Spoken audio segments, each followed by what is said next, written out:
Dimanche 19 juillet de l'an 2020, chers amis internautes, bonjour et bon réveil sur l'invité de ce jour. Ce jour, chers amis internautes, j'ai l'honneur et le plaisir de recevoir pour vous Orden Aladati. Il est député à l'Assemblée nationale 8e législature. Il est président de la commission des lois de l'administration et des droits de l'homme. Orden Aladati, bonjour. Bonjour, cher ami. Merci d'avoir accepté notre invitation malgré votre agenda très chargé. Merci, surtout que ça fait plusieurs fois que il a décidé de vous avoir. Qu'on a reporté des rendez-vous et c'est avec plaisir que je suis là aujourd'hui. Avec lui, pour une fois qu'on l'a eu, chers amis internautes, en 51 minutes environ d'émission, nous aurons à aborder plusieurs sujets, notamment la rumeur au sujet de plusieurs députés qui auraient la Covid-19, le règlement intérieur de l'Assemblée nationale qui a été relu, j'allais dire modifié, l'invalidation d'un siège au sein du conseil communal de Parakou, l'affaire dite assassinat de Léonce Humbadi, la présidentielle de 2021 qui défraie la chronique depuis peu avec la probable candidature de Joël Frédéric Aïva, la question du parrainage qui fait couler beaucoup d'encre et de salive, les appels à la réélection du président Patrice Talon, la gestation du parti d'opposition qui sera baptisé probablement les démocrates et les atteintes à la liberté et des présumés sur la démocratie et l'état de droit. Les présumées atteintes à la liberté et la démocratie et l'état de droit. Chers amis internautes, restez avec nous. Orden Aladati, vous avez suivi tout à l'heure les sujets que nous aurons abordés. Est-ce qu'il y a un qui ne vous intéresse pas?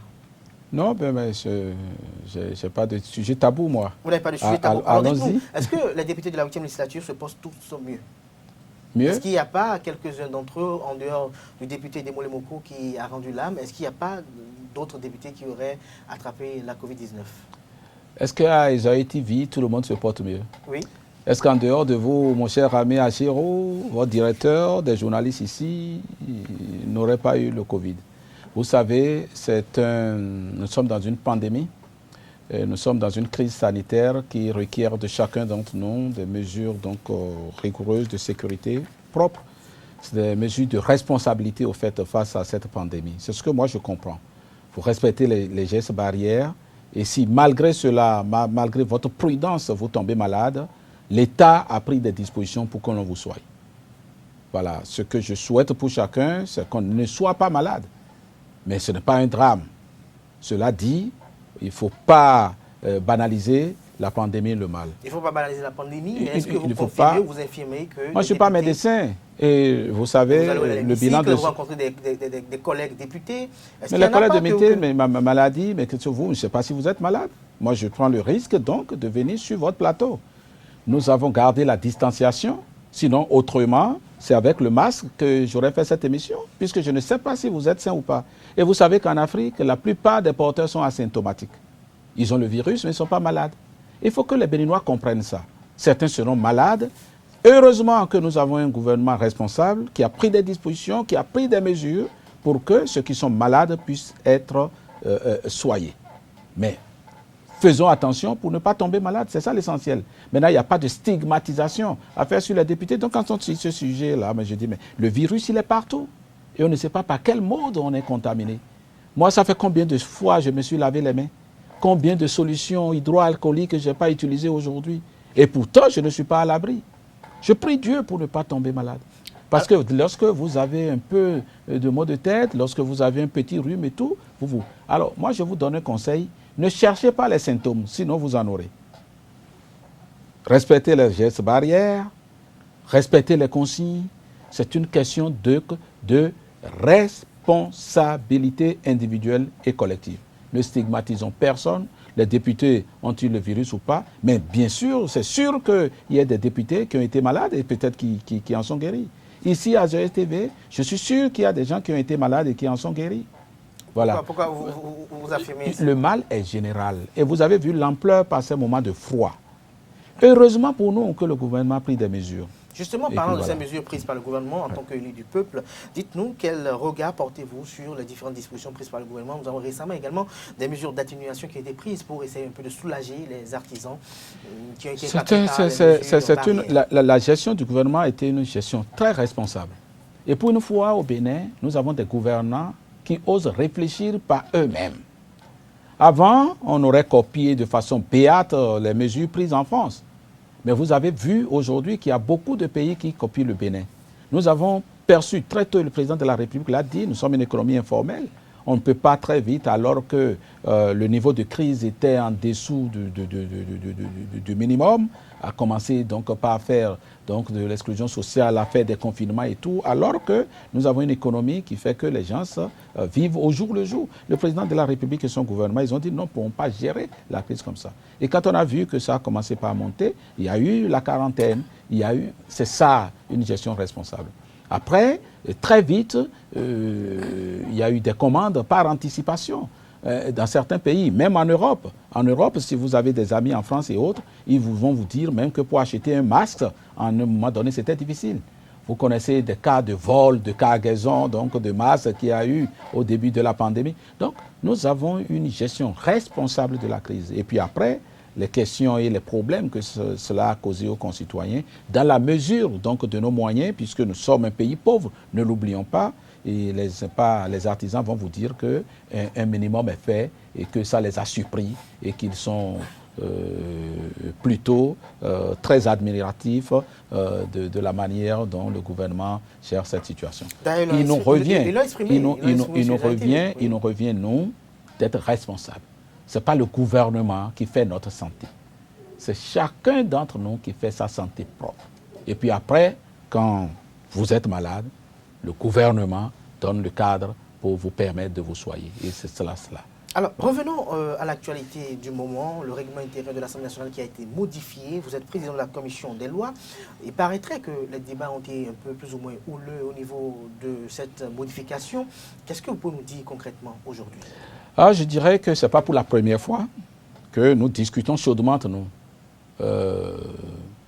Comparativement, par exemple, nonobstant ce qui se dit abondamment dans l'opinion, qu'il n'y a pas de débat. Non, ce n'est pas le premier sujet au cours de la 8e mandature où les débats ont été chauds.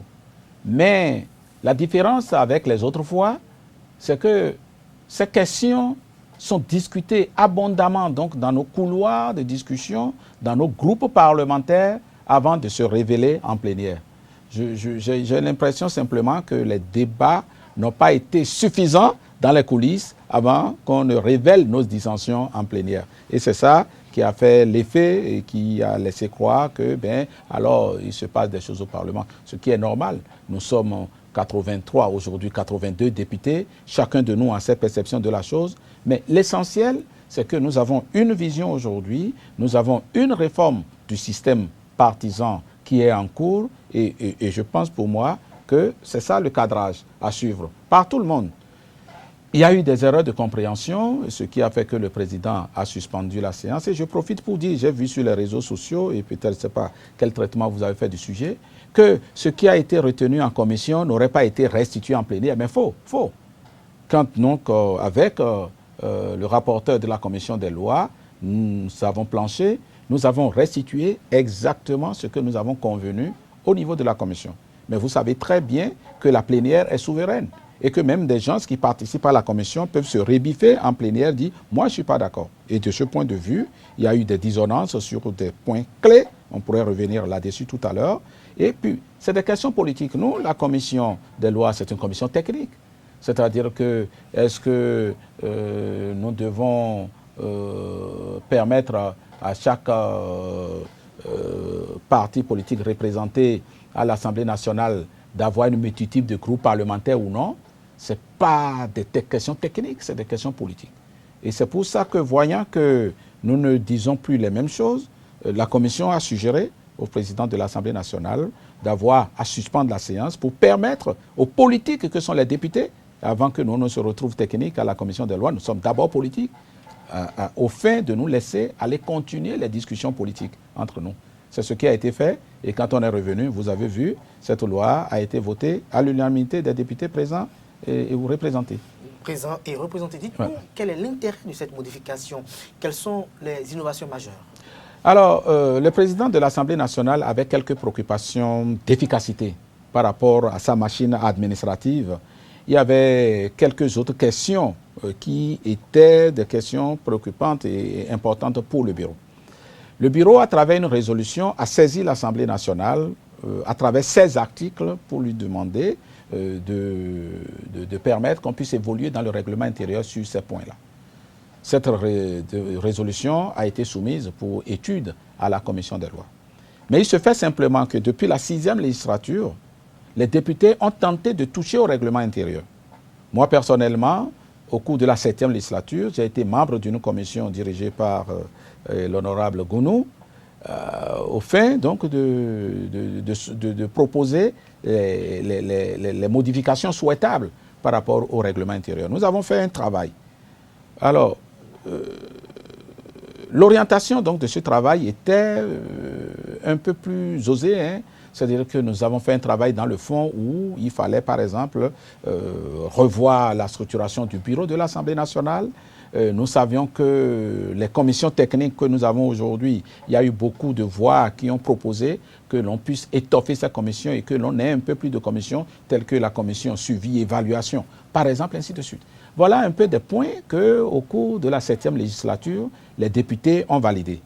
Mais voilà que le bureau de l'Assemblée nationale nous saisit sur 16 points précis qui ne concernent pas ces points. On dit, ben, on profite pour quand même régler nos problèmes parce que le règlement intérieur sur le temps a révélé donc, quelques insuffisances qu'il va falloir corriger. Donc on s'est dit, on en profite pour corriger ces insuffisances. Mais alors, quelle sera la portée donc, de cette modification? Est-ce qu'on va dans le sens des rapports qui ont été déposés par le passé qui visent quand même à revoir fondamentalement les choses à l'Assemblée nationale ou bien on reste donc dans un amendement technique et mesurable? En commission, nous avons opté pour les modifications donc dans une portée limitée pour ne pas aller dans le fond. Tout ce qui pourrait avoir des incidences financières et tout, nous les avons mis de côté. Donc, il y a eu les 16 points de résolution du bureau de l'Assemblée nationale, les points d'insuffisance que nous avons révélés par le passé, mais qui n'ont pas d'envergure sur les finances de l'Assemblée nationale et autres. Mais en plus, il s'est fait qu'entre-temps, nous avons modifié la constitution du Bénin. Ce qui fait que le règlement intérieur n'est plus en cohérence avec les dispositions constitutionnelles. Donc, il était nécessaire donc, de mettre le règlement intérieur au goût du jour donc, de la constitution révisée. C'est ce que nous avons fait. Mais il se fait que dans les discussions, nous ne sommes pas compris sur un point. C'est le fameux article 24. Globalement, ça parle donc des conditions donc, de création des groupes parlementaires à l'Assemblée nationale et donc de leur fonctionnement. Alors, les débats en cours, c'est des points majeurs. Est-ce qu'un parti politique représenté à l'Assemblée nationale peut s'organiser à travers plusieurs groupes parlementaires ou pas?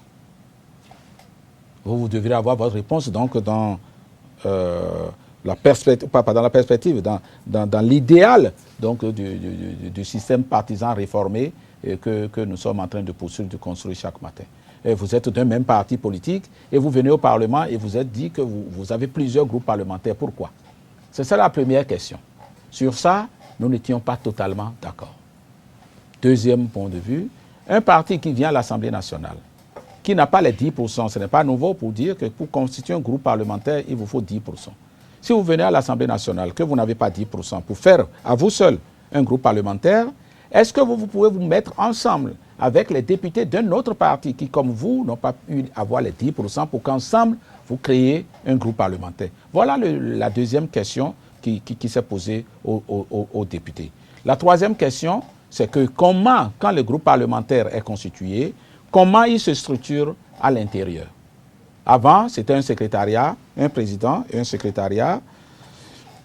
Par gentleman agreement, nous nous sommes entendus cette fois-ci pour avoir un petit bureau, puisque c'est de gros partis aujourd'hui. L'Union progressiste à l'Assemblée nationale seule aurait pu créer 5 groupes parlementaires. Le Bloc républicain, à lui seul, aurait pu créer 4 groupes parlementaires. Pour mémoire, aujourd'hui, 10% des députés à l'Assemblée nationale pour créer un groupe parlementaire, ça fait 9 députés. Donc l'Union progressiste, qui a 46 députés, aurait pu créer 5 groupes parlementaires. Et puis le Bloc républicain, qui en a un peu moins, 37 je crois, aurait pu créer 4 groupes parlementaires. Mais nous nous sommes dit que c'est incohérent par rapport à la réforme du système partisan. Donc l'UP a un seul groupe parlementaire et le BR un seul groupe parlementaire. Voilà qu'il est temps de changer le règlement intérieur de l'Assemblée nationale, est-ce que nous consacrons ce que nous avons géré politiquement à travers les tests ou pas? C'était la première question sur laquelle on ne s'est pas entendu. Alors, évidemment, nous avons tranché, il faut consacrer cela. Quand vous êtes un parti politique représenté à l'Assemblée nationale, un seul groupe parlementaire pour parler en votre nom. Et puis terminer. Par rapport à la seconde question, est-ce que plusieurs partis politiques représentés à l'Assemblée nationale peuvent se mettre ensemble et créer un groupe parlementaire? C'est non. Si vous n'avez pas le nombre requis pour avoir un groupe parlementaire, vous êtes non inscrit. Et si vous démissionnez, parce que vous pouvez être député, élu sur la liste d'un parti politique et décider de ne pas appartenir au groupe parlementaire qui répond au nom du parti. Mais alors, si vous le faites, vous demeurez non inscrit jusqu'à la fin de la législature. Avant de vous laisser poursuivre, pour expliquer un peu à nos amis internautes qui nous suivent en ce moment, quand vous dites que le député est non inscrit, qu'est-ce que cela peut se faire comprendre? Non, un député non inscrit, vous savez, l'Assemblée nationale... Est-ce qu'il ne participe pas au vote quand il est non inscrit? Non, c'est pas ça. Il participe au vote, il participe à tout. Il a tous les droits qu'un député normal. Vous savez, l'Assemblée nationale fonctionne à travers deux structures. Il s'agit des commissions. Rien ne se discute à l'Assemblée nationale sans passer par les mailles d'une commission technique. Mais alors, ce sont des commissions techniques. Nous en avons 5 à l'Assemblée nationale du Bénin. Il y a la commission des lois de l'administration et des droits de l'homme que j'ai l'honneur de présider. Il y a la commission des finances, deuxièmement qu'on appelle C2. Il y a la commission donc du plan, qu'on appelle C3. Il y a la commission de l'éducation qui s'occupe des questions de santé, de culture et autres, qu'on appelle C4. Et il y a la commission des affaires étrangères de la défense qu'on appelle C5. Voilà les 5 commissions techniques de l'Assemblée nationale, qui sont techniques. Alors, vous êtes dans les commissions sans tenir compte de la couleur politique de chacun. Vous y êtes pour gérer et pour étudier techniquement les dossiers qui vous sont soumis. Mais en dehors de ça, nous avons les groupes parlementaires qui, eux, se regroupent par accointance politique.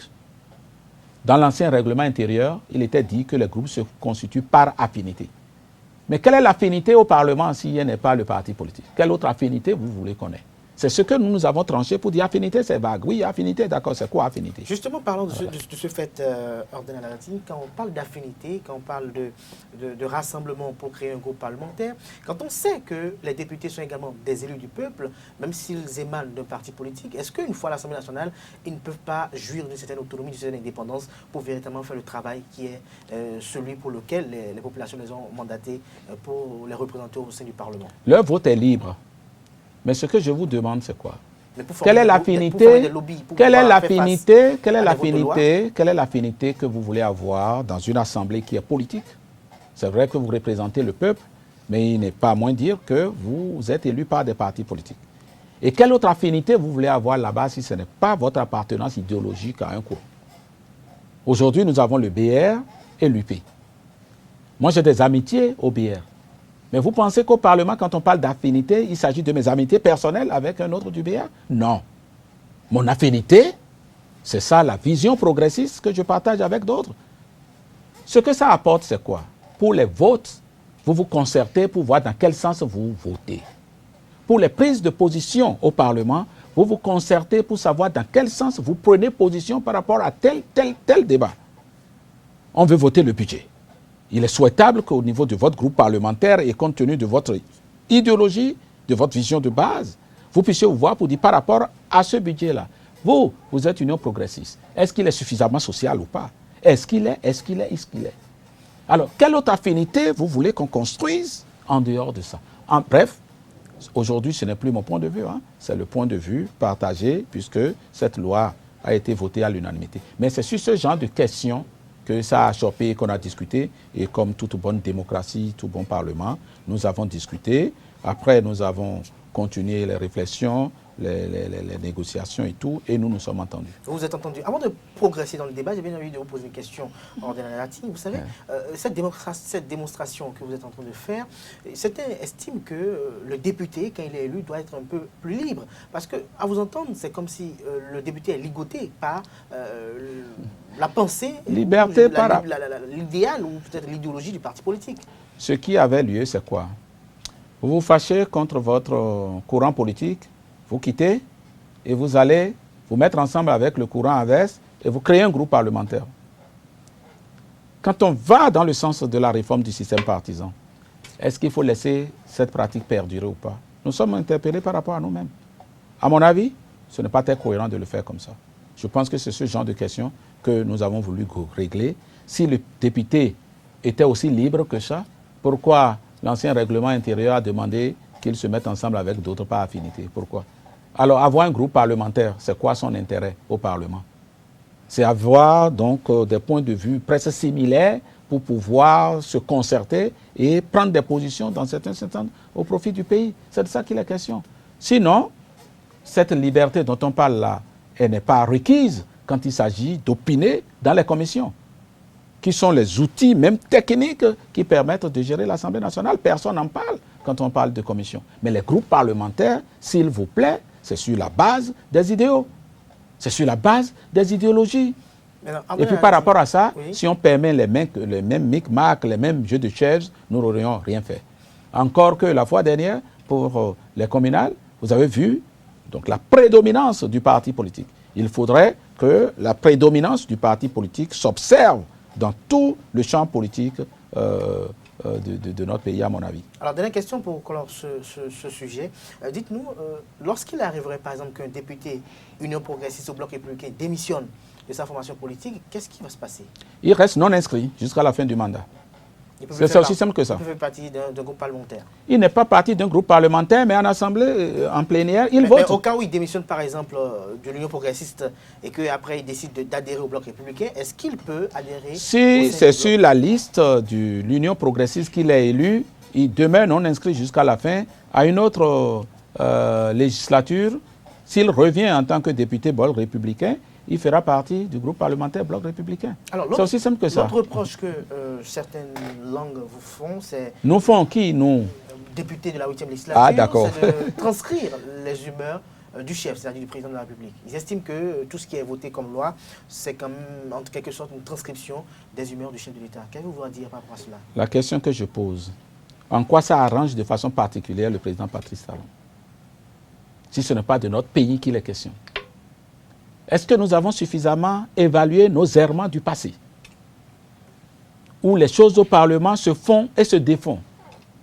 Est-ce que ce n'est pas ici que vous avez accusé les députés à l'Assemblée nationale de voter les lois à partir des valises d'argent? Est-ce qu'il ne faut pas corriger ça, cher ami? C'est une question de Patrice Talon et de ses humeurs.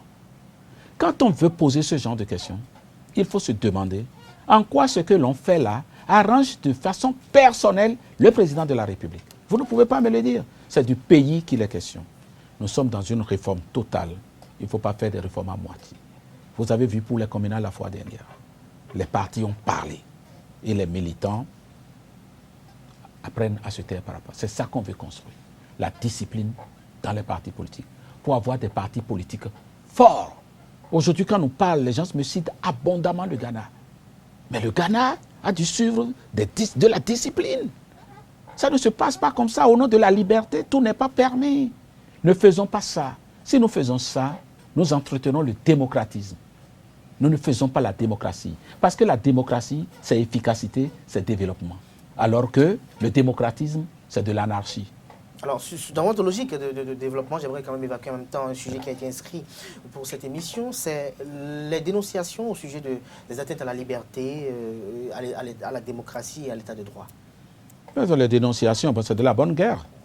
Mais quand vous me regardez, moi j'ai été empêché de porter du rouge dans ce pays. Rien que la couleur rouge.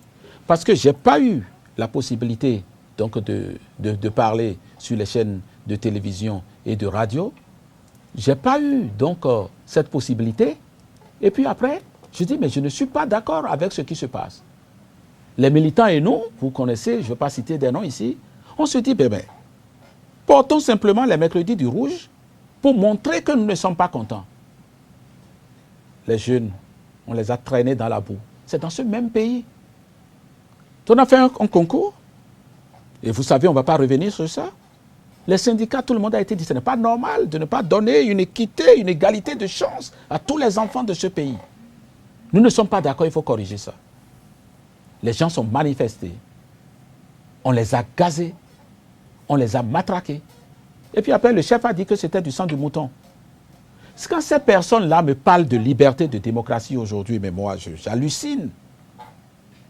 C'est parce que nous nous sommes occupés dans la construction du pays que nous ne répondons pas suffisamment à ces personnes qui ont la possibilité de continuer. Nous, on a été matraqués, empêchés. Vous avez vu, vous étiez dans le pays. Ceux-là ne peuvent pas nous parler. Cela dit, cette question que vous me posez là, oui, qui vous a empêché de la poser, ceux qui parlent, ils sont sur les réseaux sociaux, ils sont dans les médias. À volonté et à fusion. Qui les en inquiète? Personne. Moi, j'ai vu un candidat au présidentiel dans un pays d'à côté, depuis la fois dernière, qui dit qu'il est menacé donc, dans ses libertés, dans sa vie, et puis. Justement, parlons de menaces. Et de là-bas, et des gens veulent nous donner des leçons. Ici, qui veut donner des leçons à qui par rapport à quoi? Est-ce que vous avez l'impression que vous n'êtes pas libre, M. Achille? Vous êtes libre, vous dites tout ce que vous avez envie de dire. L'essentiel, c'est que ça reste donc dans les normes tracées. Vous ne venez pas sur un plateau pour insulter les autres. Si vous insultez les autres, vous allez en répondre devant la loi. Mais vous êtes libre de dire que vous n'êtes pas d'accord avec le chef de l'État. Mais qui a été empêché de le dire dans ce pays? Les gens le disent même abondamment. Ils exagèrent.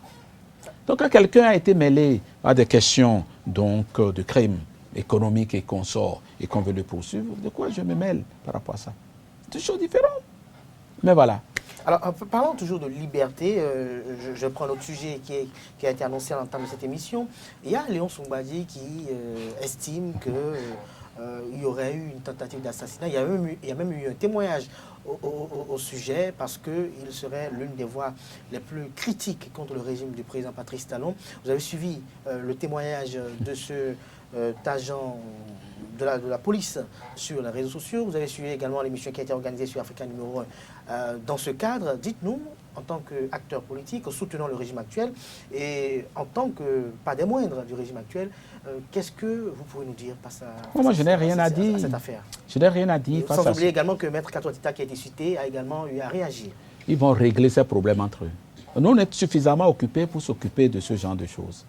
Moi, quand j'ai écouté Africa numéro 1, ça fait sérieux. Moi, je vous déconseille de faire ce genre de choses sur Web TV, mais vous êtes sérieux. C'est quelqu'un qui vient, qui parle, qui appelle des noms et tout. Ils vont régler ça entre eux. C'est insipide de dire des choses comme ça de son pays. C'est totalement insipide. Et puis le lendemain, quelqu'un qu'on a cité dit « Non, moi, je ne vais pas me mêler et tout. » J'ai écouté ça, j'ai souri, j'ai ri. Je pense que les gens vont se révéler au monde par rapport à leurs errements.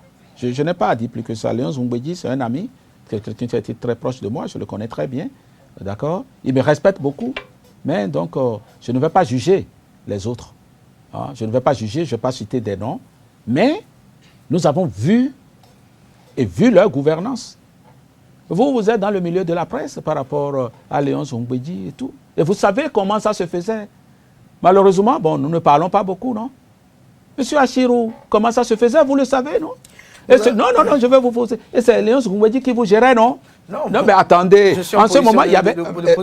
Mais attendez, je ne peux pas poser. En ce moment, il y avait de la liberté. Hein. Nous qui avons vu ça, que les gens fassent un peu attention. Que les gens fassent un peu attention parce que nous avons un leader, un président de la République, qui veut que nous nous occupions de l'essentiel pour ne pas répondre. Léon Soumbadji n'est pas le seul à quand même dire que sa vie est menacée.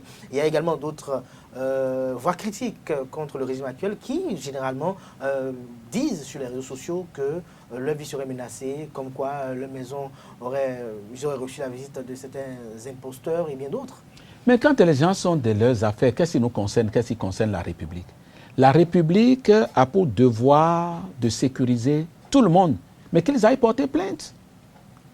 Sur le président Yahi Boni, si vous demandez à mes proches, vous ne pouvez pas savoir combien de menaces moi j'ai eu, mais je ne suis pas venu sur votre plateau.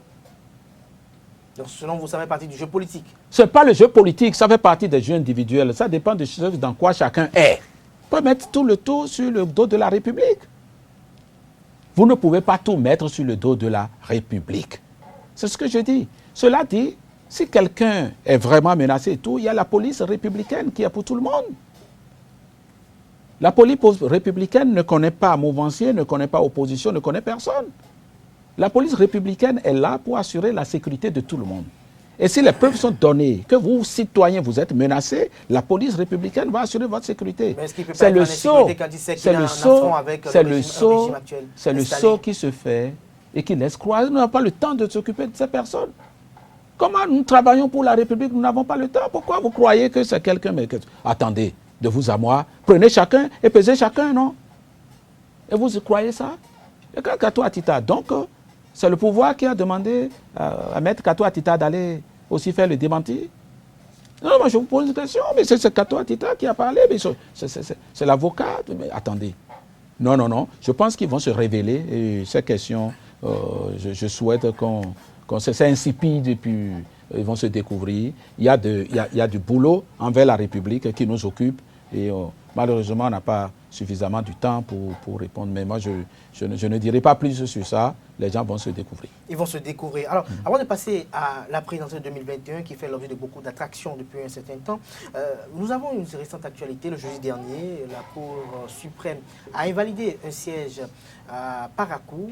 Est-ce que cela qu'est-ce que cela pourrait engendrer selon vous? Parce qu'un accord de gouvernance serait possible. Non, mais ça dépend. Nous avons déjà annoncé les couleurs. Accord de gouvernance par rapport à quoi, à qui, ça dépend. Il paraît que c'est un conflit interne qui s'est révélé au grand jour. Autrement, on aurait dit ceci ou cela. Moi, je ne sais pas. J'ai lu sur les réseaux sociaux et j'ai été chercher la décision de la Cour suprême par rapport à cela. Et j'ai eu dire que le recours serait entre militants d'un même camp. C'est ce que je crois. Je ne sais pas si vous le confirmez ou pas. Cela dit, nous allons rester donc dans les aspects du droit par rapport à ça. Et il paraît qu'au-delà de ça, la Cour a donné des indications pour la reprise des élections. Je cherche à creuser cela et tout. Ben, nous allons suivre, nous allons voir. Donc, mais politiquement, les discussions vont avoir lieu. Est-ce qu'il est possible que l'UP s'allie, par exemple, à FCBE pour... Mais vous savez que ça a été déjà dit. Nous avons des alliés naturels. Nos alliés naturels, c'est le BR. L'UP, ça, je n'ai pas besoin de consulter le parti pour vous le dire. L'Union progressiste a pour allié naturel, donc là, le bloc républicain.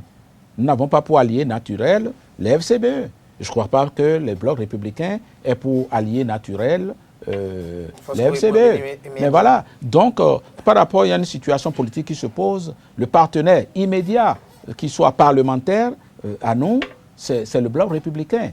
Si nous voulons avoir des partenaires immédiats extra-parlementaires, nous irons vers le PRD, nous irons vers l'UDBN, nous irons vers Moël Bénin. C'est ce que nous ferons naturellement. Voilà. Donc les questions, si ça n'arrive pas à avoir de solution, si c'est une question de la cité, qui est une question qui concerne le pays, nous sommes tous des frères, nous sommes tous des Béninois. Nous sommes maintenant ensemble pour discuter les questions du Bénin. Mais si c'est pour les enjeux politiques, c'est vers ces partis-là que nous irons pour discuter. Donc, ça se fera. Mais la loi a été très claire. S'il n'y a pas d'accord de gouvernement, bon, le conseil municipal de Parakou va trancher. Le conseil municipal de Parakou va trancher. Ouais. Alors, nous abordons la seconde manche de cette émission, notamment la présidentielle 2021, où la candidature de Joël Aïvo est annoncée. Beaucoup de voix s'élèvent depuis quelques jours pour vanter les mérites du personnage. Ordelanati, vous l'avez connu, Joël Aïvo? Ah si, c'est un professeur. Qu'est-ce que vous retenez de lui? Ah, je retiens de lui, va Bénin, hein. Moi, c'est pour la petite confidence. Quand Joël Aïvo a fini ses études, je crois, à Lyon, il devait rentrer. Nous étions dans un avion et un compatriote à moi est venu me le présenter. Peut-être que lui ne se rappelle pas, qui a dit oui, c'est un jeune. Benoît, il a fini ses études et puis bon, il rentre au pays. Bon, voilà, il faut prendre soin de lui et tout. Alors, donc, quand on est rentré, le dimanche qui a suivi, c'est le dimanche qui a suivi. Bon, après, de toute façon, je l'ai vu prendre la parole à la télévision. Et puis, je dis, mais celui qu'on m'a confié là, mais c'est un grand. Et voilà, monsieur qui a la tête sur les épaules, qui réfléchit bien et qui raisonne bien. Puis voilà, donc, professeur d'université, je pense que c'est un intellectuel qui fait la fierté du Bénin. Mais cela dit, politiquement, et il est dans des postures. Il est dans des postures que de plus en plus, je ne partage pas personnellement.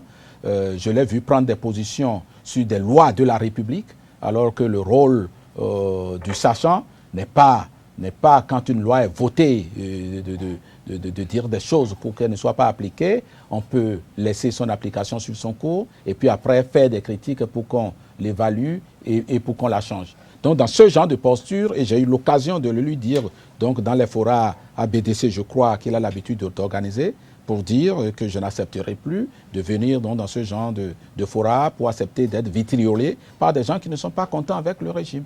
Donc, dans cette posture, je ne suis pas d'accord avec lui et il le sait.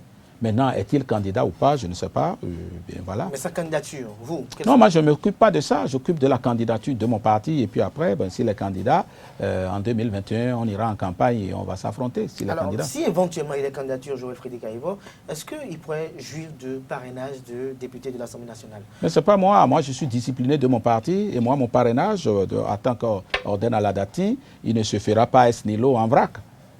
Nous discuterons dans le parti politique et compte tenu des enjeux du moment, le parti dira comment il faut faire et je respecterai la discipline de mon parti. Moi, Orden Aladati. Alors, Orden Aladati, nous parlons du parrainage. La présidentielle, c'est dans 7 ou 8 mois environ. Il n'y a que 2 partis politiques qui sont présents au sein de l'Assemblée nationale, l'Union progressiste et le Bloc républicain. Au sein des conseils communaux, il y a un parti politique qui s'ajoute, Force Koyekoum émergent, qui n'a pas 16 élus. Comment se passeront les parrainages pour 2021, la présidentielle? Est-ce qu'on assistera encore à une élection où il n'y aura que l'Union progressiste? Moi, je ne sais pas, moi, je ne veux pas faire du fétichisme. Il y a beaucoup d'inconnus par rapport au présidentiel de 2021. Et si nous nous y mettons, nous allons évoluer en termes d'hypothèses. Voilà. Il y a un président de la République qui a un exercice. Moi, mon parti Union progressiste le soutient jusqu'à nouvel ordre. Il n'est pas encore en fin de mandat. D'accord? Son positionnement compte pour beaucoup, à mon avis. D'accord? Alors, sera-t-il partant? Ne sera-t-il pas partant? C'est une inconnue. S'il est partant, comment l'Union progressiste fait tout ça, c'est à discuter. Donc, il y a beaucoup d'inconnus qui fait que je ne peux pas me mettre sur votre plateau et me mettre à spéculer. Je ne peux pas spéculer. Vous ne pouvez pas spéculer, mais oui. Vous êtes un élu du peuple. Oui. Tout de suite, si on vous voit dans la rue, on dit à la latine, les députés, c'est donc députés que les populations diront enfants. Mais les députés. Mais si la Paul Dame qui vend l'arachide, dont vous vous interpellez pour dire, honorable, dites-nous, comment se passera les parrainages pour 2021? Au-delà du parrainage, parce que le parrainage n'est pas d'abord mon problème. Je dirais à cette vendeuse qui m'interpelle, pour dire, vous avez vu ce que le président de la République que l'on soutient est en train de faire dans le pays. D'accord? Moi, Aladati, j'aurais voulu que le président de la République qui a la possibilité de rempiler puisse continuer ce qu'il fait si bien. Et je sais que nous avons besoin de lui par ailleurs. C'est ce que je dirais à la vendeuse de maïs. Et ce que moi j'entends, ce n'est pas une histoire de parrainage. Ceux qui viennent me voir disent, faites tout pour dire à Patrice Talon de se représenter. C'est ce que les gens me disent. Maintenant, après, quand nous saurons qui va et qui ne va pas, nous allons discuter des questions du parrainage. C'est notre pays, non? Alors, on va discuter de questions. La question du parrainage n'est pas une préoccupation. C'est ceux qui n'ont pas pu. Ultérieurement, c'est ceux qui n'ont pas pu. J'ai bien envie de recueillir vos impressions par rapport à 2 hypothèses qui défraient la chronique de peu. Interrogé par les TV, le bâtonnier Jacques Mégan a eu à dire que, pour ce qui est le parrainage, qu'il se pourrait que des élus du peuple puissent parrainer d'autres candidatures telles que FCBE et autres candidatures.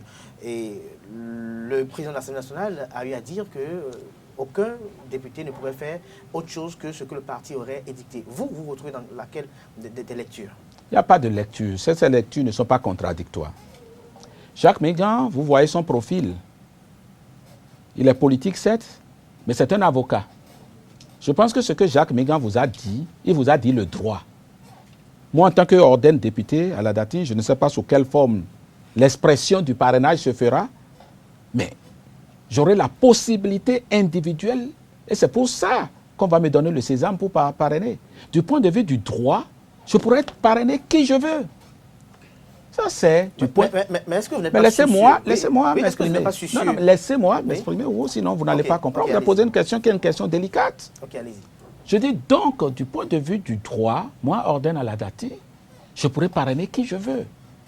Mais Orden Aladati, le militant UP, rentre donc dans ce cocon UP, ne peut pas parrainer qui il veut, au nom de la discipline du parti. Donc, c'est 2 logiques différentes. Du point de vue du droit, je peux parrainer FCBE, je peux parrainer un mouton, je peux parrainer n'importe qui. Mais en tant que militant union progressiste disciplinée, je ne peux pas parrainer n'importe qui. Est-ce qu'il y a une divergence à ce point de vue-là? Dans les deux propos, le président du Parlement et le président du Parlement, hautement politique, vient vous donner une raison politique pour dire, lui, il pense qu'un UP ne peut pas aller comme il veut. Est-ce que c'est difficile à comprendre ça? C'est pas difficile à comprendre, mais Orden Aladati, soutien du régime actuel, est-ce que vous n'êtes pas soucieux de ce qui est des candidatures plurielles lors de la candidature de 2021, quand on sait un peu les différentes critiques qui sont émises à l'égard du régime actuel, comme quoi tout est organisé pour que seuls les partis politiques qualifiés de privés du chef de l'État puissent compétir? Ça là, s'il vous plaît, ne dites plus ça. Parce que souvent, nous avons une vue courte sur les sujets. Et ça entretient beaucoup d'amalgame dans la cité.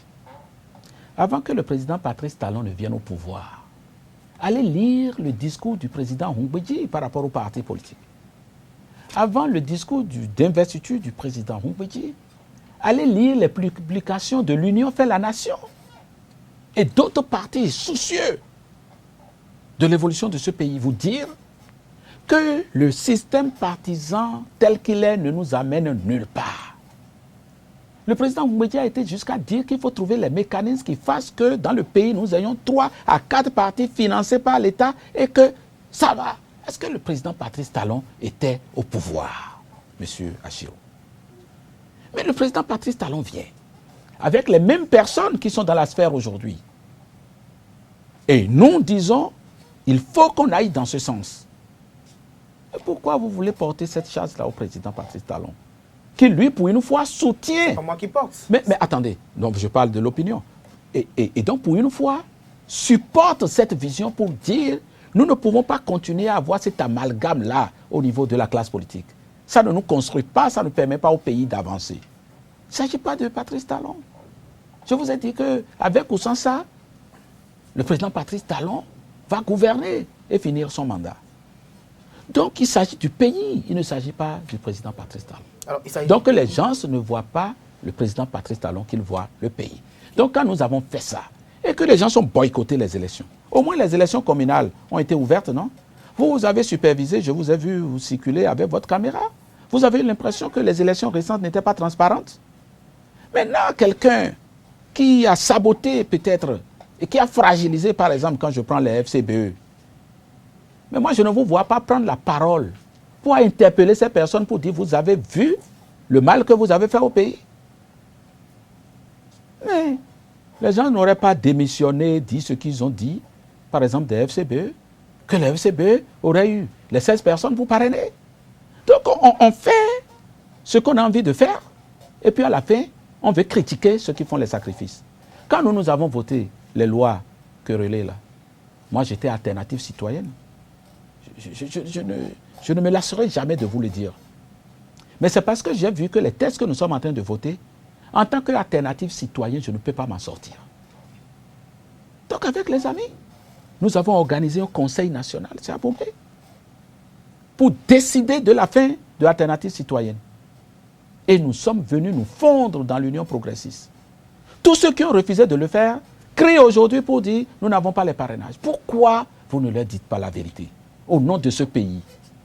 Dites la vérité à ces gens pour dire, au moment où les textes ont été votés, plutôt que de dire nous sommes au 229 que nous n'appliquerons pas les textes, il vaut mieux s'organiser pour respecter les conditions prévues par les textes. C'est ce que moi j'ai fait. Est-ce que c'est une faute d'avoir dissous Alternative Citoyenne et être dans l'Union progressiste aujourd'hui pour pouvoir être ce que je suis? Et ce que vous ne dites pas assez, l'Union progressiste, ça fait au moins 80 anciens partis politiques. Les forces de l'opposition aujourd'hui, c'est combien de personnes? C'est combien de partis politiques? L'Union progressiste, ça fait au moins 80. Quand j'écoute les responsables du BR, ils vont vous dire qu'ils sont au moins 70 partis politiques. Donc, c'est 150 partis politiques du pays qui se sont regroupés en deux, chers amis. Nous sommes majoritaires. Imaginez demain un président de la République qui n'a pas l'appui des forces qui composent l'Union progressiste et le Bloc républicain. Vous imaginez un peu ce que sera? Nous sommes fondamentalement majoritaires dans le pays. C'est ça que vous ne dites pas assez. Dites ça aux Béninois. Comme vous avez tout le que temps avant, le dire, le rappeler. Dites qu'avant, nous étions 200 et quelques partis. Dites aux Béninois que 150 à 175 de ces partis se sont mis ensemble. Et les mouvements, c'est des centaines. Qu'il y en a 1, 2 ou 3 qui n'ont pas voulu faire le grand bloc. Je voudrais dire au passage que FCBE, au moment où on faisait les tests, était le parti le plus avancé de tous, compte tenu de la nature de ses membres et de leur représentativité sur le territoire national. Quand on allait voter la loi, moi je me rappelle que j'ai dit, aujourd'hui qu'on a voté cette loi-là, c'est les FCBE seuls qui sont en passe de réunir ces conditions à eux seuls. Après, nous avons couru. 80 partis politiques se sont mis ensemble pour ce qui concerne l'Union progressiste et 60 à 70 partis pour ce qui concerne le bloc républicain. Mais ce n'est pas nécessairement la joie. Vous vous sabordez un peu de votre autonomie, de votre indépendance. Vous apprenez à vivre les autres, même à subir les autres pour la construction d'un parti plus grand. Certains ont voulu dire non et ont même dit non. Ils veulent être eux-mêmes avec... et puis, après, on vient nous faire la guerre. Ne nous faites pas la guerre pour ça. Dites plutôt aux autres, faites l'effort d'être grand. Aussi grand que le BR, aussi grand que l'UP et aussi grand que le FCBE peut-être. Alors, cette émission tend progressivement vers sa fin. Nous parlons de l'opposition de façon plus ou moins indirecte. Il est annoncé depuis quelques jours la gestation d'un parti politique d'opposition où serait la cuisine interne les anciens présidents Thomas Boniaïni et Séphore Dieudonné Soglo. Dites-nous à la datine, qu'est-ce que vous en pensez? C'est la démocratie, c'est tant mieux. Mais l'essentiel, c'est qu'il fasse l'effort d'être grand parti pour avoir une représentativité sur toute l'étendue du territoire pour que demain, nous ne parlions plus d'exclusion. C'est tout ce qui est moi. Si on a un parti qui est grand, qui s'appelle FCBE, qui s'appelle moi, c'est ça ce que je veux. Ce que moi je souhaite, ce n'est pas que sur l'échiquier, il n'y ait que l'UP et le BR. Simplement que si pour compter au Bénin, il faut faire en sorte que si vous n'êtes pas grand, représenté sur toute l'étendue du territoire, vous ne puissiez pas avoir des élus. C'est ça l'objectif. Il ne s'agit pas d'une question de talent, c'est de notre pays qu'il est question. Donc, ce parti qui va germer, et si je te donne les moyens d'être un grand parti, capable donc dans les joutes électorales qui vont venir, avoir les conditions de 10% par-ci et tout, mais bravo, bravo, bravo, je l'encourage et j'encourage ça. Il n'a qu'à y aller. C'est de la démocratie. C'est de la démocratie. Oui. Mais quel commentaire faites-vous face à ce que Boniaï, qui était ancien président d'honneur de FCBE, a démissionné et maintenant c'est lui qui joue et déjoue, ça le concerne et ça concerne ses proches. Qu'est-ce que moi vous voulez que je dise sur ça? Hors de la nous allons aborder le dernier point de cette émission. Les appels à la réélection de Patrice Talon fusent depuis quelques jours, pour ne pas dire quelques mois. Vous avez dit tout à l'heure au cours de cette émission qu'il y a des citoyens, des partisans qui viennent vous voir pour dire faites tout pour que Patrice Talon revienne. Lui-même, il a eu à poser 3 conditions. La première, l'impact de ses réformes.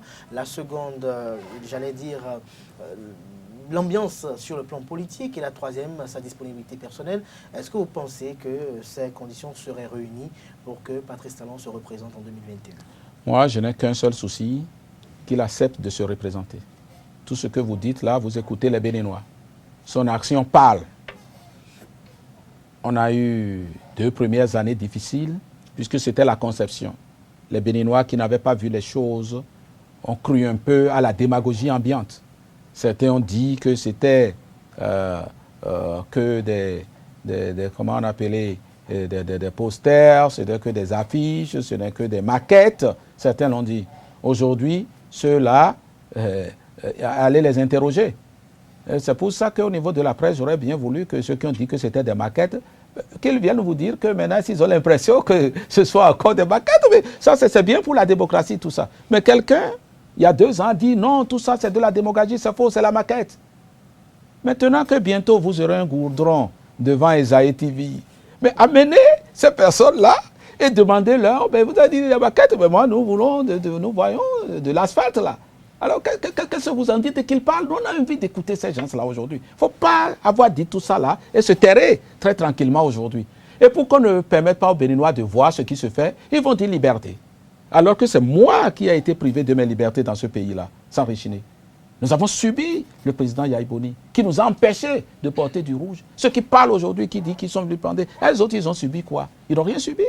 Nous sommes dans de la démocratie avancée, où les gens parlent à volonté. Nous, on ne pouvait pas le faire. Nous ne pouvons même pas aller parler dans les médias publics. Et tout le monde a oublié ça aujourd'hui. Les gens se parlent et les gens vont dans tous les sens. Ils veulent faire ça pour empêcher les Béninois de voir ce qui se fait. Depuis près d'1 an, le Nigeria a fermé ses frontières. Nous vivons. Les mêmes personnes ont dit ici que sans le Nigeria, le Bénin ne peut pas respirer. Vous avez vu le ministre des Finances la fois dernière pour dire ben, tout le monde est indispensable à nous. Le Nigeria, c'est un grand pays, ça ne nous arrange pas. Mais c'est ça, avoir de la résilience et avoir une économie.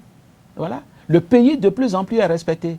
Et pour qu'on ne voit pas ça, les gens mettent devant les questions. Et puis, ceux qui sont bénéficiaires de ce système se laissent aussi aller à ce jeu. D'accord? Oh, il y a un moment, vous conviendrez les jeunes vont vous dire, je ne veux même pas aller au concours. Non seulement ils n'ont pas le job, mais ils n'ont aucun espoir d'en avoir. Ils ont perdu l'espoir. Ils disent non, de toutes les façons, même moi si je passe ces concours-là, c'est clair que le jeu est déjà fait, c'est à la présidence qu'on va déclarer les admis. Aujourd'hui, on a réglé cette question.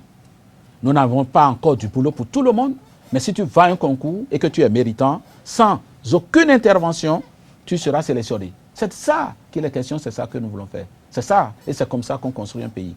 Ceux qui nous ont mis à genoux, qui ont organisé le concours frauduleux, qui ont mis 40 milliards à Maria Gleta, sans donner une seule allumette. Vous allez à Porto Novo, on a mis plus de 25 milliards dans le bas-fond. Ça n'a rien donné. Avant la fin de la mandature, le président de la République va construire un nouveau parlement. Tout ça se fait. Toutes les villes sont en construction. Toutes. On ne peut pas être en train de faire ça. Et certaines personnes vont freiner, crier. Et puis, demain, ils vont déchanter parce que le Bénin, inexorablement, est en train de se révéler au monde. Et voilà. Le Bénin se révèle au monde. Vous avez dit, je l'ai noté, que votre souci, c'est que Patrice Talon accepte de se présenter car ses actions parlent. Mais lui-même, l'homme a eu à dire qu'il fera un mandat unique. La vidéo, elle est virale sur les réseaux sociaux. Est-ce que vous pensez qu'aujourd'hui, Patrice Talon, qui n'était qu'un homme d'affaires par le passé, qui était peut-être très novice à la politique, est-ce que vous pensez qu'il peut, je dirais, abdiquer? Ce n'est pas histoire d'abdiquer ou pas. Il vous a parlé du mandat unique. Nous étions dans le contexte de la réforme de la Constitution du Bénin. Le candidat lui-même a dit que c'est le cœur de la réforme qu'il veut faire. Mais vous avez rejeté ce plan ou pas? Et pourquoi vous voulez? Alors, moi j'aurais voulu qu'en posant des questions, on pense au pays. Si vous pensez à Patrice Talon, le jeu sera faussé. Moi, quand je veux discuter, je ne regarde pas les hommes, je regarde le pays. Je voudrais laisser chaque Béninois se poser la question de savoir que pour le pays, qu'est-ce qu'il y a bon? Moi, mon problème, il est là. Mon problème n'est pas s'arc-bouter sur le président Patrice Talon. Le président Patrice Talon, lui, il a son pain. Hein?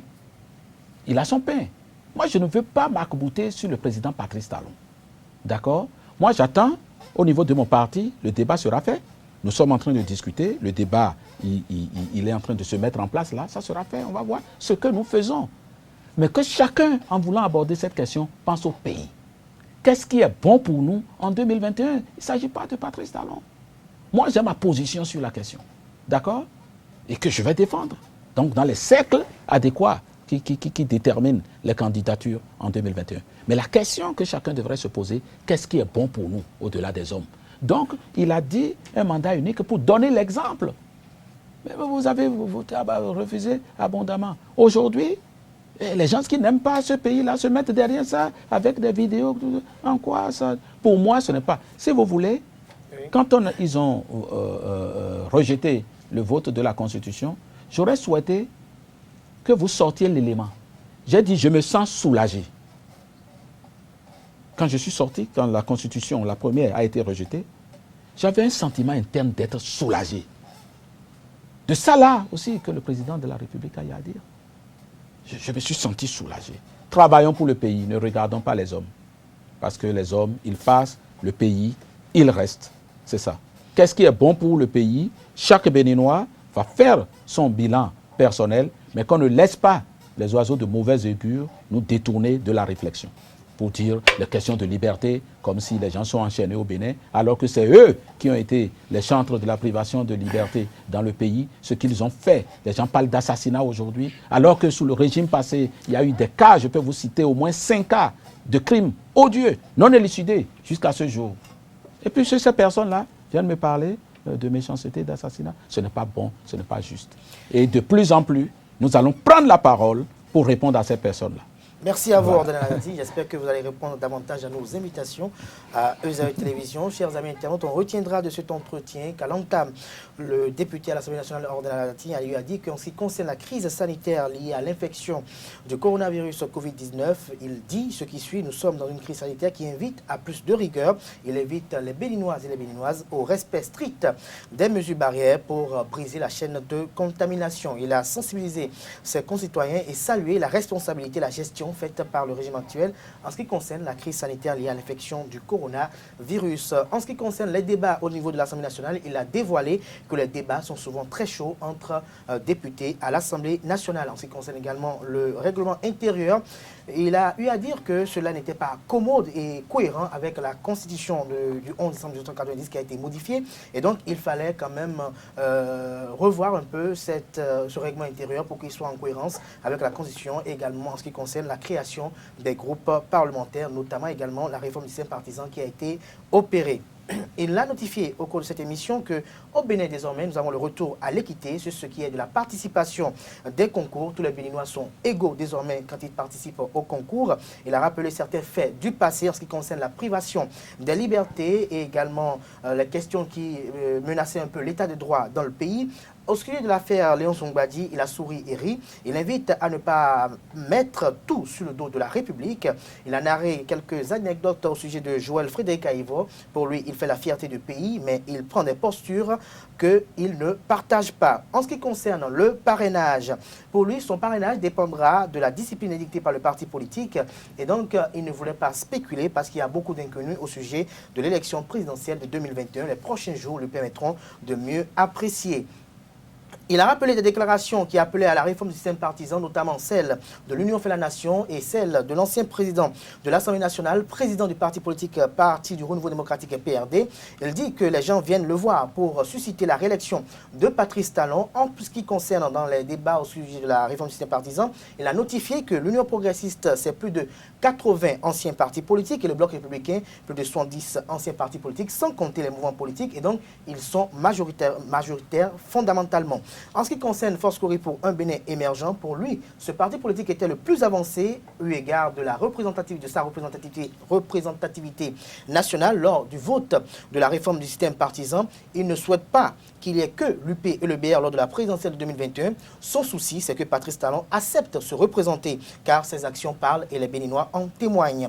Depuis, il a notifié que le Nigeria a fermé ses frontières depuis plus d'1 an et que les Béninois vivent. Il salue cela. Il invite à penser au pays.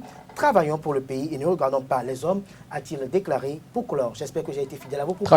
Très fidèle et très bravo, hein, tout en conduisant un débat pour voir faire ce point-là, c'est à votre honneur. Merci à vous. Un petit mot. Je suis admiratif. Merci, c'est très gentil, je suis flatté. Ouais. Un mot pour clore cet entretien. Une invite, regardez droit dans la caméra, inviter aux citoyens à prendre beaucoup plus au sérieux cette pandémie qui menace depuis quelques temps où nous perdons des concitoyens. Merci beaucoup. Je voudrais dire que ce mal, il existe. Ça a commencé, nous avons commencé par voir les images de l'Europe, où il y a eu vraiment beaucoup de morts en Europe. On croyait que ce n'était qu'une maladie de blanc, mais nous sommes au cœur de la pandémie.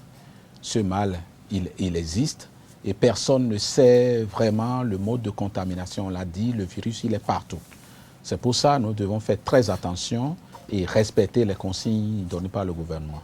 Quand je vais me lever d'ici tout de suite, moi, j'ai ma bavette, c'est parce que sur le plateau, nous avons la très bonne distance que nous avons convenu, et ça, c'était la discipline du plateau, que sans la bavette, nous puissions faire ce débat, puisque nous sommes très loin l'un de l'autre. Peut-être vous ne le percevez pas, mais c'est le cas. Dès que je vais me lever, et pendant que j'y suis, je vais mettre ma bavette, et je vous dis de respecter les consignes, les mesures de distanciation. Et si quelqu'un sent les symptômes qui ont été révélés, d'appeler les numéros. Le gouvernement a mis en place un dispositif qui permet de soigner chacun et tous. Vive la République, et c'est ce pays-là qui nous engage. Je vous remercie.